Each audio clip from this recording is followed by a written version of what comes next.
Good afternoon. I would like to acknowledge the traditional owners and custodians of the land on which we meet this week for the Policy Symposium. For many of us in the department, we meet on Ngunnawal land, and I'd like to pay my respects to elders past and present and emerging, and extend my respect to any Aboriginal and Torres Strait Islander people here today. I'm pleased to welcome you to the Australian Longitudinal Study on Women's Health Policy Symposium, presentations which will occur daily for the rest of this week from 12 till 1 p.m. The Australian Longitudinal Study on Women's Health has been providing data on the health of women since 1995. The study continues to be more and more valuable to government and decision-making bodies within Australia, as well as supporting policy and practice in many areas. The study continues to assist the department with topical areas. It gives us a unique insight into women's health across the life course, including the impact of caring responsibilities, women's experience of ageing, and the health impacts of family and domestic violence, just to name a few. We have an exciting agenda for this week's presentations, which will cover the key priority areas of the National Women's Health Strategy. Today's discussion will cover insights from the longitudinal study in relation to chronic conditions and preventive health. Tuesday will be healthy ageing. On Wednesday, the health impacts of violence against women and impacts on the health system will be presented. On Thursday, we'll discuss maternal and sexual and reproductive health. And on Friday, the results of rapid surveys undertaken on COVID-19, including recent findings on mental health. I would like to thank Professors Geeta Mishra and Julie Biles, the directors of the study, and their team for the long and productive relationship with the department and for organising this week's presentations. We hope the sessions will provide opportunities to continue to build relationships, exchange ideas and priorities, and to ensure the study can continue to respond to our data needs and contribute to the policy development across government. I would like to reiterate our congratulations to Geeta and Julie and the rest of the study team on the recent announcement of continued funding by Minister Hunt. We look forward to continuing to work with you. I will now hand over to Geeta and Julie to introduce the study and start the presentation on chronic conditions and preventive health. Hey, thank you everyone. My name is Geeta Mishra and I'll be the moderator for today's talk. I'd just like to share with you. Okay, cool. So just to let you know, today there'll be 3 Q&A sessions. So please do post your questions on POLEF and you can see the detail on the PowerPoint slide. Also, please do remember to mute your microphone. So what we'll do now is we'll get on with the next session, which will be a brief presentation from Julie and I. Thanks.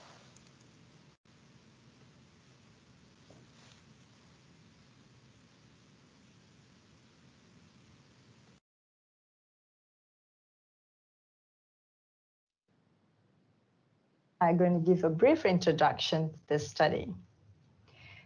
The study is a national research resource. It is funded by the Australian Government Department of Health since 1995 as an evidence base for the development and evaluation of policy and practice in areas of service delivery affecting women.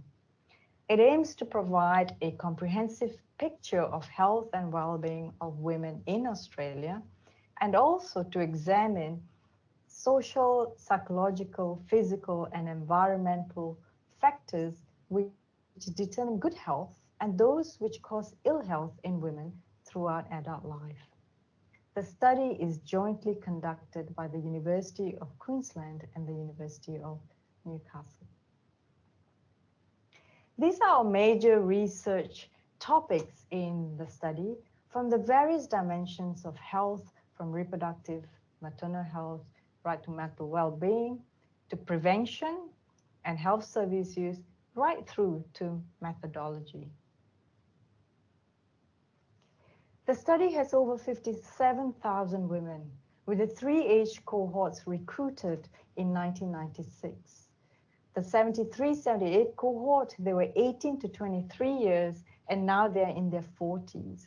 The 1946-51 cohort, they were recruited, they were age 45 to 50, now they are in their 70s. And then we have the 1921-26 cohorts who were recruited when they were aged 70 to 75, and now they're in their late 90s. They were all recruited through the Medicare system, and they were oversampled. Women living in rural and remote areas were oversampled. Then in 2012-13, there's another group of women were recruited. They were born in 1989-95.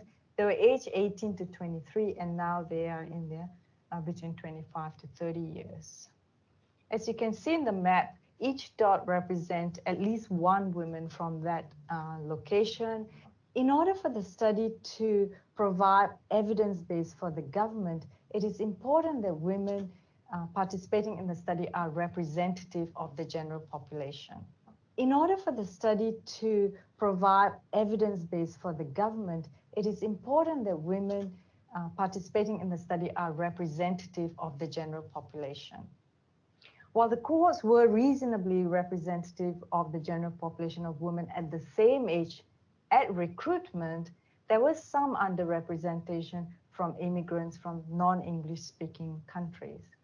Recently, with immigration to Australia, especially by young people, this further increased these differences. So during the next 3 years, we will recruit Australian women from Northeast, Southeast, and Southern Asian background to join the 1973-78 cohort during Survey 9, which is going to happen next year, and the 1995 cohort during the 7th survey in 2023. So over to you, Julie. Thanks, Geeta. So I'm going to talk about the data sources, and I'm going to start with the surveys that the women complete. These have been completed originally through paper surveys that were sent to the male and returned to the women, but increasingly through online surveys. So the 1921 to 26 cohort, they're still completing surveys either through the mail or over the telephone. They're up to 6 surveys and now being surveyed every 6 months. The 1946 to 51 cohort, so most of them are doing their surveys, or about half of them are doing their surveys online and half of them doing by paper. They're up to their 9th survey. The 73-78 cohort, they're up to their 8th survey. And the 1989-95 cohort are surveyed roughly every year to begin with, and that's stretching out a bit now. And they do all of their surveys online. This is showing you the sort of the number of waves of surveys that we've had in each of the cohorts. So you can see it's a very busy 25 years surveying these women every 3 years to begin with, every year for the youngest cohort, and now every 6 months for the oldest cohort. And the oldest cohort, I'll just draw your attention to the fact that these women are in their late 90s, as Geeta pointed out. But we've got over 750 participants still completing the surveys, although over 10,000 women have died.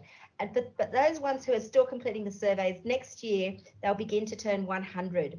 And so we're going to be sending them a happy 100th birthday card. And this story, the reflecting on the women's lives as they've been able to reflect on their lives in the study.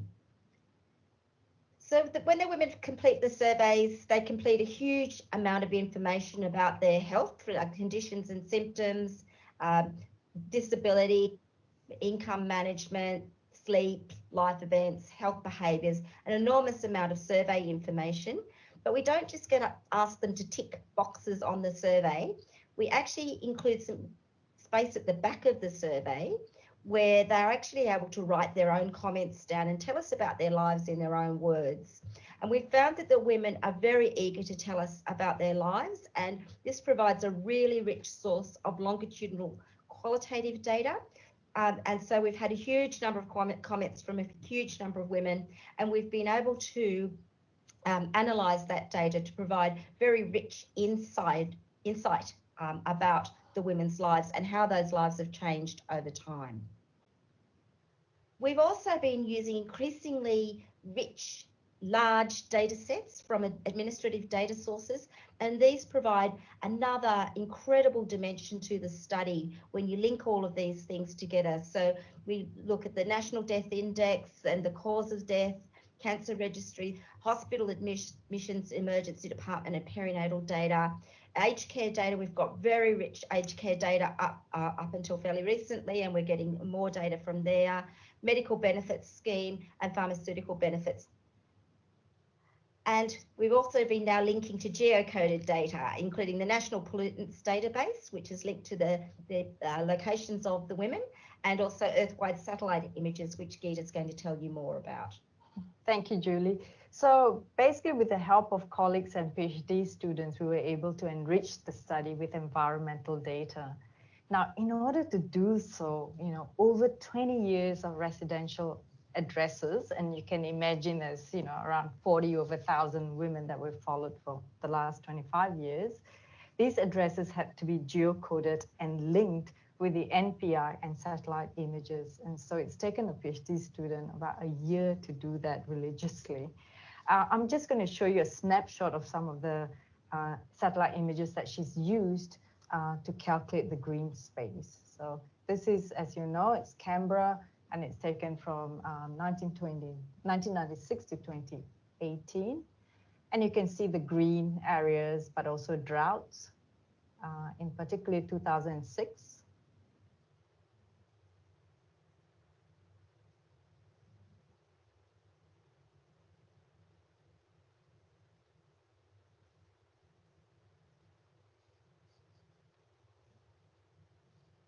So the idea here is really to be able to use some of these green spaces to link it with health outcomes, and I'm sure there's plenty of projects to come out of it.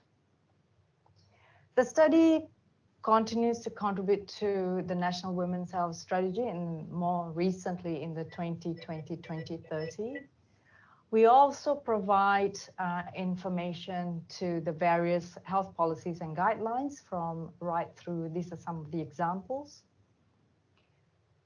Study also has been actively contributing to government inquiries. This year, the submission to the Australian Government Inquiry into Family, Domestic and Sexual Violence addresses the adequacy of the available data and also the impact of COVID-19. See, as part of our contract with the departments, we have a series of deliverables, and it happens throughout the year. It's plenty, and it keeps us all very busy. Over to you, Julie. Thanks, Geeta. So I'm just going to give you an update on some of the data.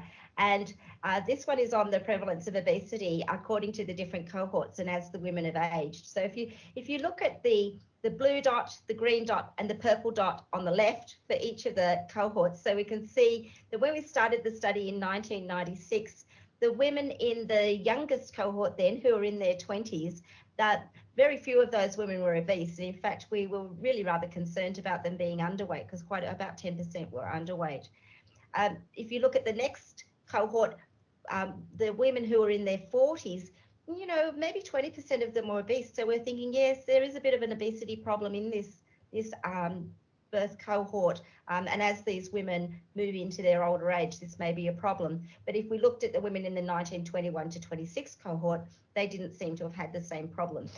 The 1946-51 cohort, who are the green dots in the middle, and we're seeing them go from their 40s through to their 70s, you can see that the prevalence of obesity has increased quite considerably in that cohort. And those women are heavier in their 70s than the 21-26 cohort were. So as those women are aging, they're aging with a higher prevalence of obesity and a higher prevalence of the conditions and the disability that might be associated with that.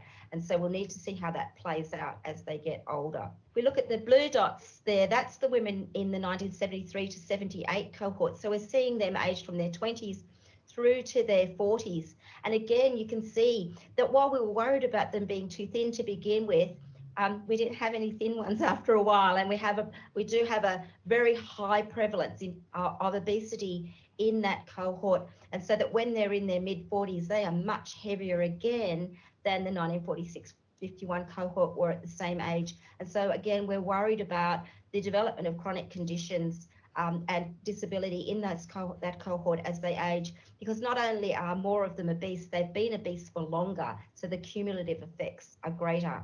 Then if we go back one more generation to the 1989-95 cohort, again, heavier to start with, and on that same steep trajectory in gaining prevalence of obesity as the women get older. Thanks, Vida. These two graphs look at trends in mental and physical health. So the one on the left is the percent diagnosed with depression at any point in time.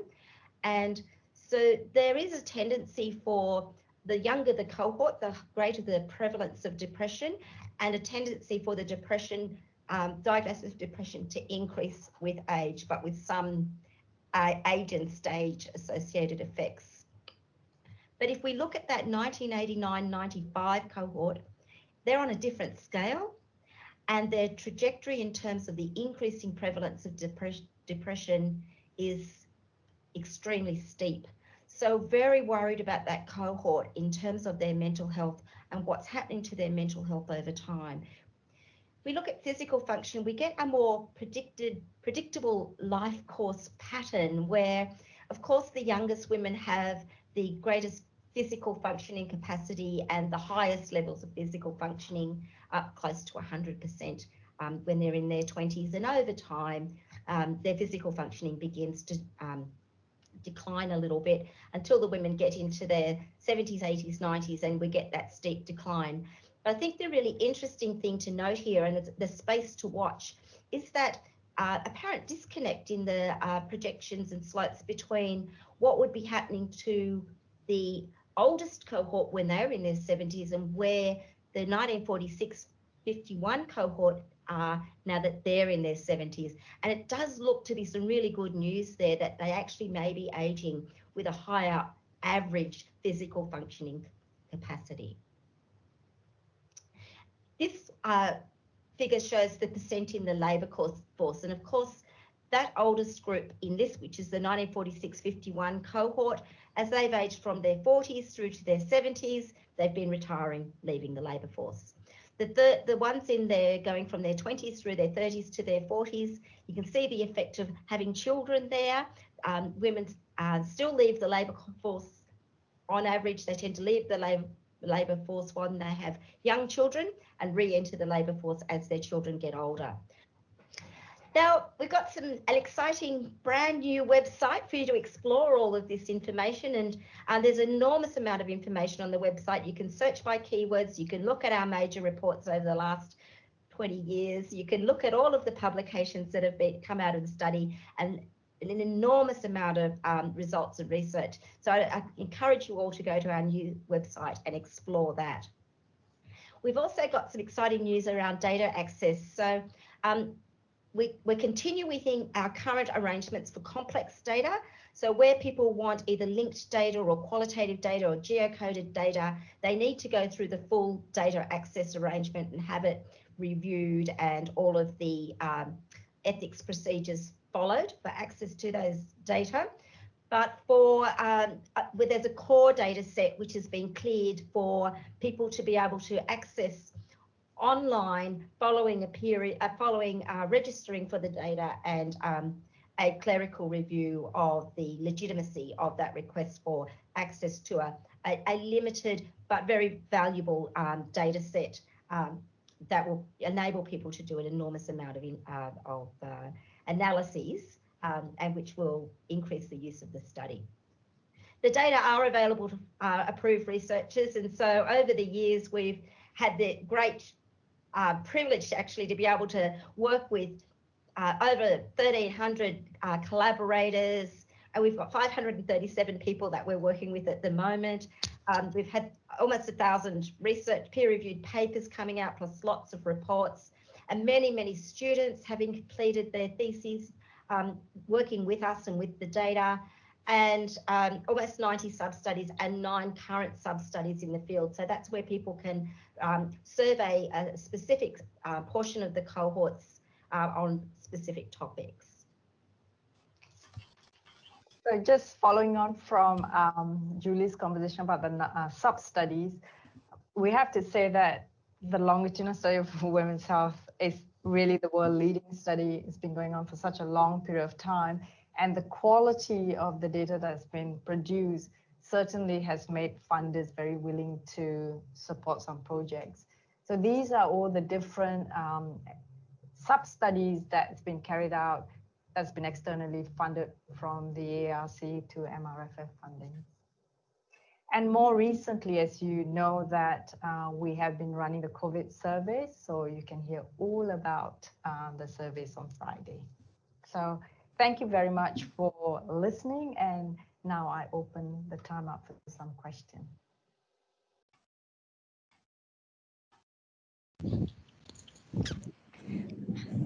Hello. Okay. And hi, I'm here too. I'm labelled as Catherine Tuckerman, but I'm Julie Biles. So I'm just impersonating Catherine for today. Yes. So it's time for Q&A, and Julie and I will try and address your questions. I have to admit that watching the recording, I can't believe that I emphasized being representativeness twice. It's really important for the study. And it's lovely to see so many friends and colleagues from the department who are able to join us today. So do you have any questions for Julie and I? Please feel free to use Poll F, or if you want to raise question, you can also raise your hand and we'll try and get you to speak. Bernie?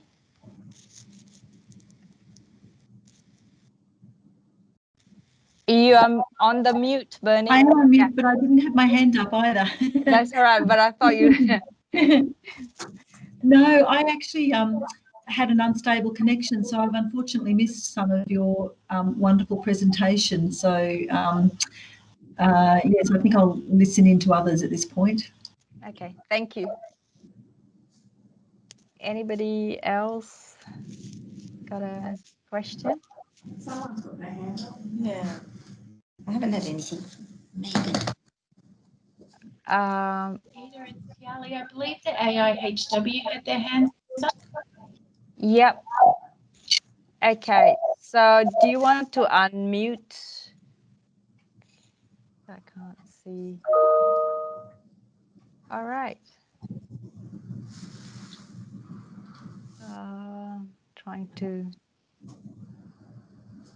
get the questions.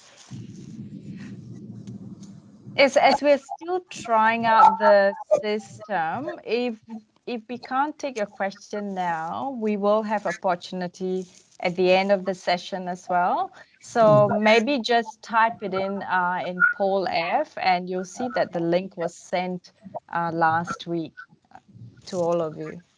So, yeah, okay, so there we go. There is a question, and it's about curious about the representativeness of Aboriginal and Torres Strait Islander women. Can't see any dots in the island north of the continent. So I'll get Julie. Julie, do you want to take that question, please? Sure. So can everyone hear me? Can you hear me, Geeta? Yeah, okay. Yes, so we do have representation by Aboriginal and Torres Strait Islander women in the study. We don't necessarily pull that data out and present it individually for that group of women, but we are in some conversations with Aboriginal communities and agencies and the data sovereigns about what to do with the representation that we have and how to improve that representation. So that's a project to follow. We do have representation, but we don't necessarily have representation in the way that would be in keeping with the sovereignty arrangements. Okay, thank you, Julie. I can take the next question, and that is about, could you talk a bit about the changes over time of the most prevalent chronic diseases? I think Professor Annette Dobson in 2 sessions later will speak about that. But there's also a comment about, you mentioned obesity, but what about things like endometriosis? Now, we're really pleased to let you guys know that we're part of the government National Action for Endometriosis, and what we have been doing is working jointly with AIHW to produce the prevalence of endometriosis. And our data shows that 11% of women of reproductive age will report having endometriosis. And the prevalence has been estimated using both survey data and linked data. So That's what we're doing in the space. And currently we're looking at what are the factors that determine endometriosis. So I think in the interest of time, guys, we will move on to the next session, and it is about dietary patterns, which I'll be presenting. Thank you.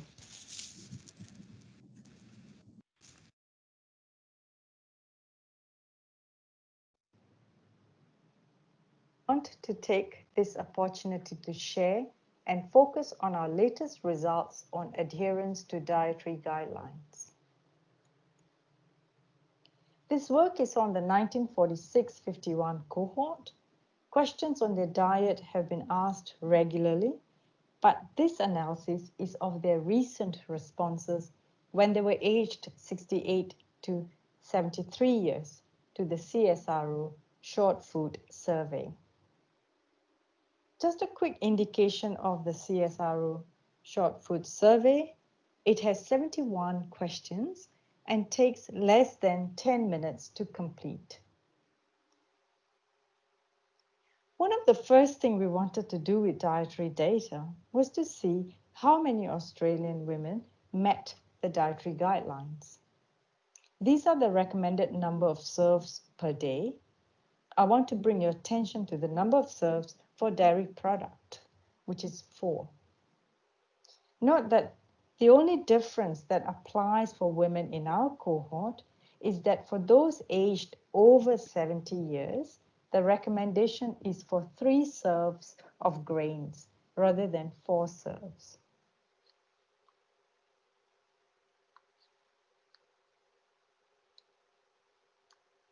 The response rate for the food survey was very high, over 90%. Most of the women in the study do not meet the dietary guidelines. Only 40% reached the guidelines for meat or meat substitutes and 36% for fruit, down to 28 and 26% for vegetables and grains. Only 1% have sufficient intake of dairy, and only 1% are limiting their intake of discretionary foods to 2.5 serves. These two remain essentially the same in across all the subsequent analyses, so we will focus on the first 4 food groups. Let's look at the adherence to guidelines according to marital status. The different colors represent the different marital status. So the darker green is those who are in married or de facto relationship. The lighter green, those who are separated, divorced, or widowed. And the peach colored column represent women who were never married. The standout result here is that the higher percent of married women or those living in a de facto relationship reached the guidelines for meat and vegetables than other women.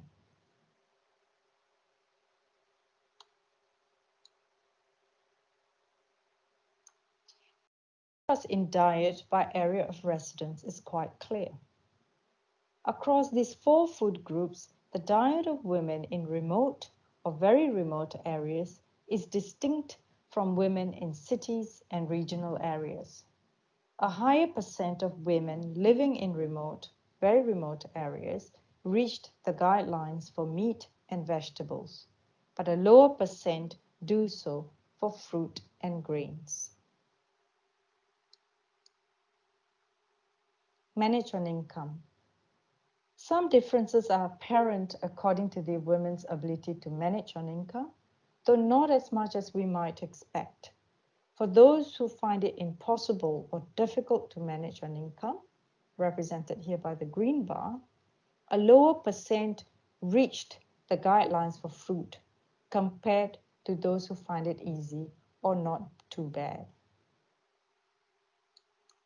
When we look at the self-rated health, lower percent of women with fair or poor health reached the guidelines, but this is clearest for the meat and fruit guidelines. A lower percent of women with depressive symptoms, as shown here by the green bars, reached the dietary guidelines for meat and fruit. Across all the 4 food groups, a slightly higher percent of women with diabetes met the dietary guidelines than those who were not diabetic. So initial conclusions are, most Australian women are not following dietary guidelines. This applies across all the food groups. Some of the differences may reflect real barriers to improving diet. For women in remote areas, there may be limited availability of fruit. Women with poor oral health may have difficulty in consuming some food groups. So what is next? We intend to examine the psychosocial and health factors associated with adherence to dietary guidelines, the changes in diet over time. We also will investigate the longitudinal associations between diet and chronic diseases. Thank you.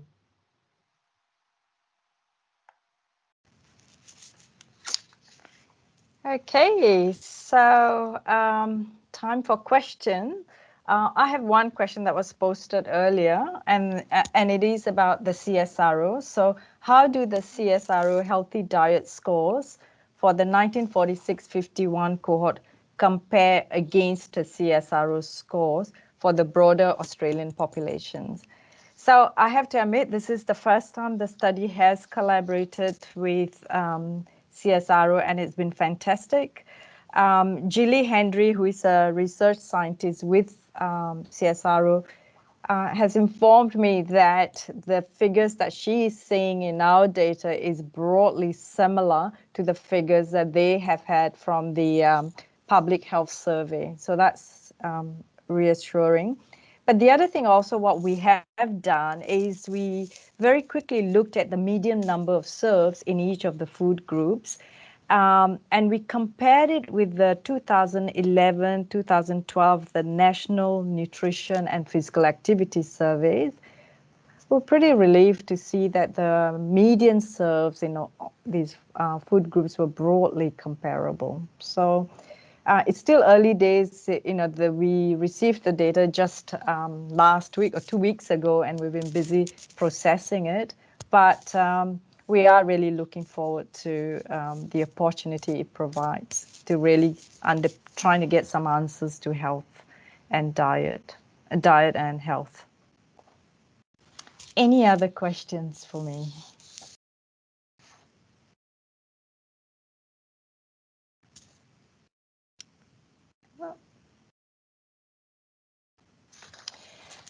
Okay, so of course, if you have any of these questions, you're most welcome to email us. So what we'll do is now we'll move on to the next session where we'll have a presentation from Professor Annette Dobson on multimorbidity.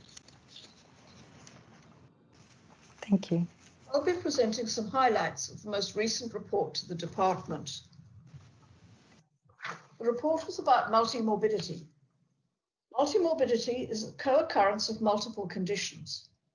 We identified women with major chronic conditions. Then we counted the number of conditions for each woman each year, and we reported the use of health services by women with different numbers of conditions. First step was to use record linkage across multiple data sources to identify women with selected chronic conditions.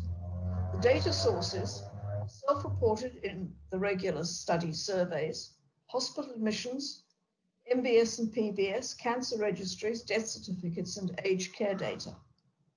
And the conditions chosen were those most relevant for different cohorts of women based on the Australian Burden of Disease study. So there are musculoskeletal conditions, back pain, arthritis, and particularly for the older women, osteoporosis. Mental health, which is mainly depression and anxiety. Heart disease, respiratory disease, which was mainly asthma for the younger women, and emphysema and chronic obstructive lung disease for the older women. Diabetes, cancer, except non-melanotic skin cancer, dementia, and stroke for the oldest women. The next step was to calculate how many women had multiple chronic conditions at each time. This was done separately for each cohort, as the most common conditions differed between cohorts. The top left panel shows the number of conditions experienced by women born in 1989 to 95 over the period when they were aged 18 to 28. The pale color at the top indicates no chronic conditions. The next darkest indicates one chronic condition, and so on. For this cohort, very few women had 3 or more chronic conditions. In contrast with the panel in the bottom right corner, which is for women born in 1921 to 26, over the period when they were aged in their 80s and 90s. By the end of the period shown here, very few of the women had no chronic conditions, and almost 10% had 5 or more chronic conditions. This slide shows the mental health scores from SF-36 scale, which has items covering mood and symptoms of anxiety and depression. For all cohorts, there was a decline in mental health scores with increasing number of chronic conditions, which is pretty much what you'd expect because anxiety and depression was one of the conditions being counted. Notably, however, all these graphs are on the same scale, and the scores for the youngest women in the top left corner are lower than those for the other cohorts. And the scores for the 1973-78 cohort, which is the top right panel, also lower than the scores for the older groups in the lower panels. This is the phenomenon that's been observed throughout the longitudinal study, with poorer mental health in successive generations of women. This slide shows data for the GP visits per year averaged over 3 years. So in the top left-hand corner for the 1989-95 cohort, when the women were in their 20s, the median number of GP visits per year ranged from 4 for women with no chronic conditions to 8 for those with 3 or more conditions. And these numbers may be inflated by visits related to reproductive issues, including contraception, pregnancy, and childbirth. So when you look at the top right panel for women born in 1973-78, when they were aged 35 to 43, they're on the same scale as the 89-95 cohort, but the numbers of GP visits are lower, so ranging from 3 for women with no chronic conditions to 6 per year for women with 3 or more chronic conditions. For the panels at the bottom, the scales have changed, both the number of visits in the vertical axis and the number of chronic conditions on the horizontal axis. For the 1946-51 cohort, when the women were aged 62 to 70, the medians ranged from 4 GP visits per year for women with no chronic conditions to 12 for women with 5 or more chronic conditions. And for the 1921 to 26 cohort, when these women were aged 86 to 94, the median number of visits increased from just over 6 per year for women with no chronic conditions to 17 per year for those with 7 or more chronic conditions. A similar pattern is shown in this graph. These are the data for the number of prescriptions filled per year, including repeated prescriptions of the same medication. For all cohorts, the numbers of prescriptions rose pretty much linearly with the number of chronic conditions. For the 1989-95 cohort, the median number of prescriptions per year ranged from 2 for women with no conditions to 12 for those with 4 or more conditions. The 73-78 cohort, they filled slightly fewer prescriptions, from 2 per year for women with no conditions to 11 for those with 3 or more conditions. But if you go down to the older cohorts, looking at the 1921 to 26 cohort, that's in the bottom right panel, the median number of prescriptions increased from 22 per year for women with no chronic conditions up to 70 for women with 4 or more of the conditions considered in this report. So in summary, we used record linkage to identify women with medically documented chronic conditions. Then we identified trends in multimorbidity over time and described the effects of multimorbidity on the health and use of health services. Thank you.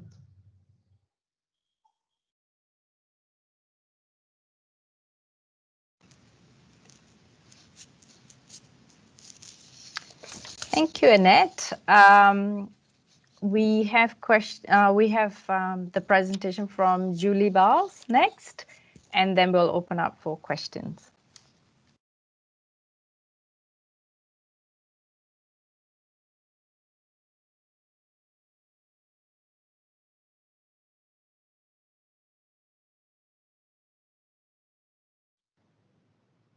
Increasing among the women as they age and comparing the cohorts. And I'm just going to take a bit of a deep dive into one of those conditions, diabetes, and show you what's been happening with the women in relation to diabetes over the last 20 years, 25 years.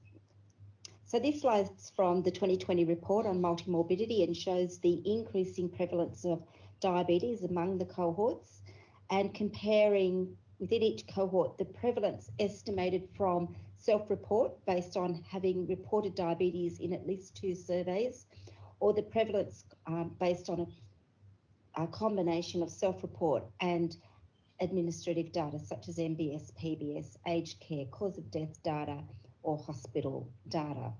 And for the youngest 2 cohorts, there's very little difference between self-report and administrative data, but the older the cohorts get, the greater the divergence. And we do find that we get a higher prevalence of diabetes if we're looking at the combined data from all sources, and a lower prevalence of diabetes if we rely on self-reported diabetes in at least 2 surveys.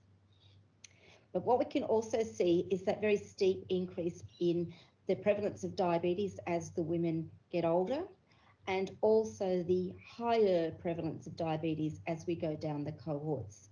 So if we look at the diabetes prevalence in the 1946-51 cohort, you can see that steep rise in prevalence from when the women were in their 40s to when the women are in their 70s, and that cohort have a much higher prevalence of diabetes in their 70s than the 1921-26 cohort had when they were in their 70s. Now, this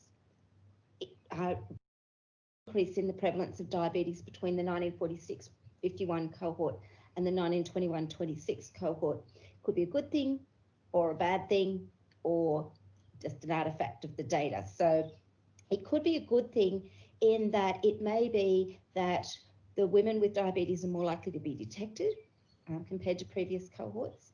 It could be a good thing in that women with diabetes are better treated and are surviving longer, and that will increase the prevalence as well. So the increase in prevalence of diabetes could actually reflect better detection and better health care. However, the increase in diabetes could also reflect a true increase in incidence, and this would be consistent with the higher rates of obesity in this cohort, which we have seen in previous presentations. So just to illustrate the potential impact of obesity on diabetes, this paper looks at the age of onset and cumulative obesity exposure over early adulthood and the risk of type 2 diabetes among women in the 1973-78 cohort.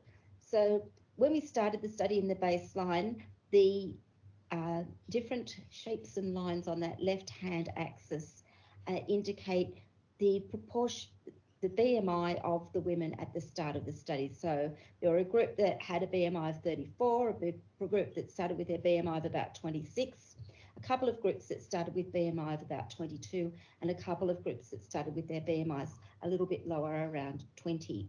And then what's happening with those lines is showing you what's happened on average to those different groups as time's gone by.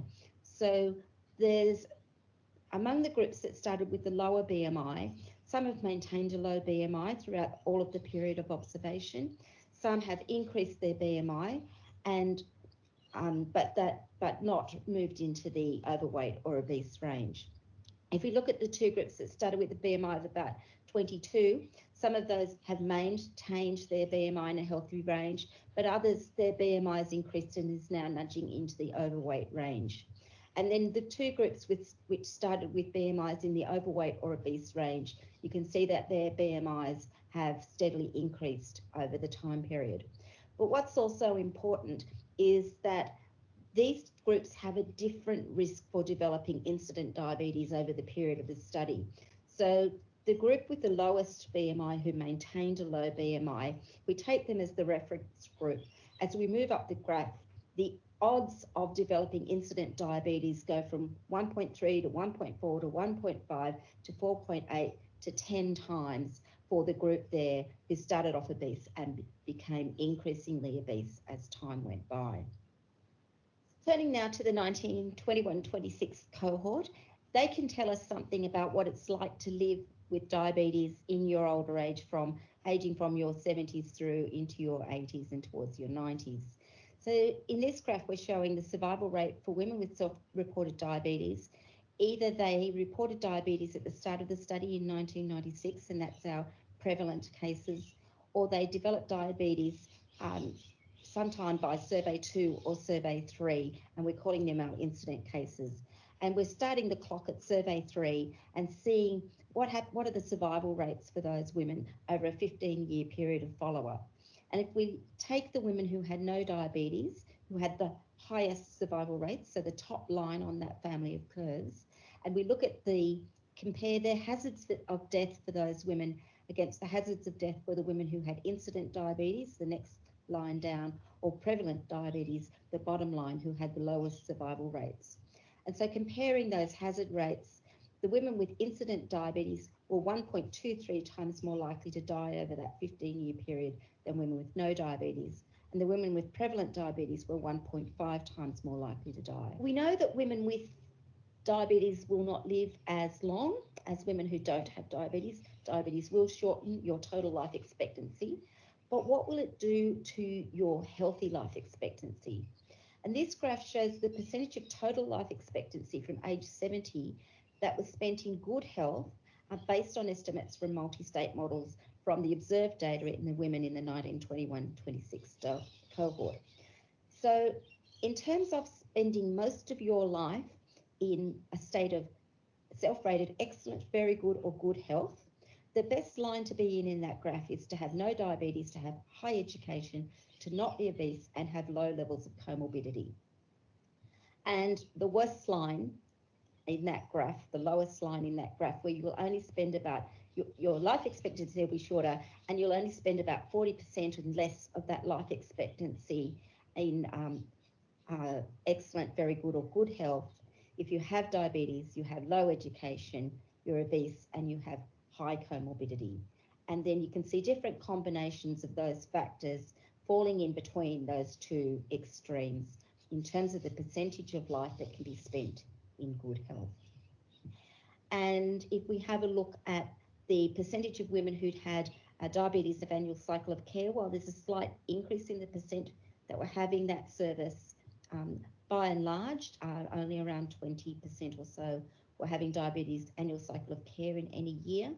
And if we have a look at the hemoglobin A1C, only about 60% of women were having a hemoglobin A1C in any 1 year, even though they should be having two, one every 6 months.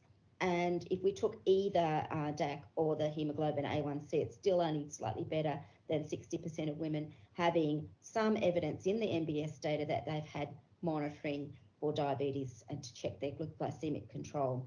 And they were more likely to have the annual cycle of care if they had higher education, they were on medications or insulin for their diabetes, that had a previous hemoglobin A1C or previous chronic disease management item through Medicare. So in summary, and this was a little brief tour of diabetes, there is a lot of richness to be found in the data about women with diabetes, about the development of diabetes, about the risk factors for diabetes, about their experiences of life living with diabetes, and about their encounters with the healthcare system in relation to their diabetes. So to summarise what we've presented here today, diabetes prevalence increases with age and across the cohorts. It's associated with increasing obesity, and in the younger and youngest cohorts, we're seeing earlier and longer exposure to obesity and a larger area under the curve. So we'd expect that to play out in much higher diabetes incidence and prevalence in the future for those cohorts. We see that diabetes has a negative impact on survival. We see that it's a common primary and secondary cause of death. We see that it's associated with a reduced healthy life expectancy and as a percentage of total life expectancy. We can also see that there's opportunity for better monitoring and control and prevention of diabetes through promoting some of the Medicare services and enabling greater uptake, use and access and response to the results of those investigations. Thank you.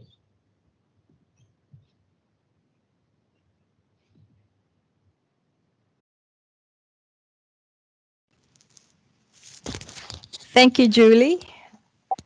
Thank you, Geeta. Do you have any questions for us? Don't forget to put it in the poll app. But there is, I'm just following on some of the questions about the disease trend over time. And this is about changes over time of the most prevalent chronic diseases, and in particular of cardiovascular disease. So can I please get Annette? Are you able to respond to that, please? Thanks. Yeah, sure. If I can share my screen, this may be shoving the technology a bit too far, but I'm going to try. Here we are. Just having a bit of trouble getting there. But this is the same graph as Julie just showed for diabetes. And I'm trying to get it, just have enormous trouble loading this. This is just a page of the report. Mm-hmm. I don't know whether you can see in the small thing where it's having a go. It doesn't. No files available. That's not useful. Okay, give up on that. So going back to my comments, if you think back to Julie's response with the diabetes, where it just increased with age, almost no difference between the 89-95 cohort and the 73-78 cohort. That's the same with heart disease, very little and no difference. You get an increase with age, but it just keeps rising smoothly all the way. You didn't get that disjunction at age 70 that you saw for the diabetes. It just slowly increases with age, and that's all there is to it. Is that an adequate answer to whoever asked the question? That's good. Thank you, Annette. Thank you. So thanks. We have another question. Are height and weight self-reported? I think I can take that question, and it is self-reported. I could add there that we have done comparisons between our data and the National Health Surveys. The National Health Survey has done very good comparisons between self-report and measured height and weight. And our data have pretty much the same biases as have been reported by ABS. That is, women are inclined to understate their weight and overstate their height a bit. But when you compare our self-reported data with ABS data and make that correction, then you actually get very, very similar results. Thank you. The other one, there's a question on the increase in mental, is a comment plus a question. The increase in mental health conditions in the younger generations is so powerfully evident in your data. Do you have more information from ALSH on the key factors that are contributing to mental health? Now, we contributing to the changes over time. We do have a presentation on mental health, which will be part of the COVID survey on Friday.